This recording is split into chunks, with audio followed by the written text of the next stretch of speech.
सर्वांना माझे नमस्कार. माझे पूर्ण नाव मानवी तेजना महाजनकर. मी इयत्ता 6व्या वर्गामध्ये शिकत आहे. माझ्या शाळेचे नाव जिल्हा परिषद प्राथमिक शाळा बिजेकर आहे. मी तुमच्यासमोर सावित्रीबाईच्या जीवनाविषयी 2 शब्द बोलत आहे. आज 3 जानेवारी क्रांतीज्योती सावित्रीबाई फुले यांची जयंती. सर्वप्रथम सावित्रीबाई फुले यांना माझे श्रीवार वंदन.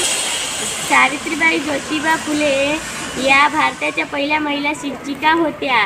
त्यांचा जन्म 3 जानेवारी 1831 रोजी सातारा जिल्ह्यातील नायगाव येथे झाला.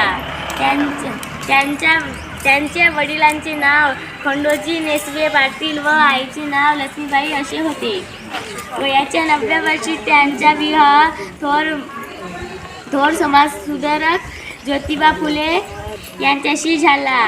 विवाहानंतर महात्मा फुले यांच्याशी लिहायला वाचायला शिकले आणि स्त्री शिक्षणाचा पाया रचला. सावित्रीबाई खूप हुशार व जिद्दी होत्या. 1 जानेवारी 1848 मध्ये सावित्रीबाई व ज्योतिबांनी पुण्यात बुधवारला पेठेतील भिडेवाडा येथे मुलींची पहिली शाळा उघडली. त्यांच्या या क्रांतिकारी निर्णयाला लोकांनी तीव्र विरोध केला. त्या मुलींना शिकवायला जात असताना लोक त्यांच्या अंगावर शेण चिखल व दगड फेकत, पण त्या डगमगत नाही.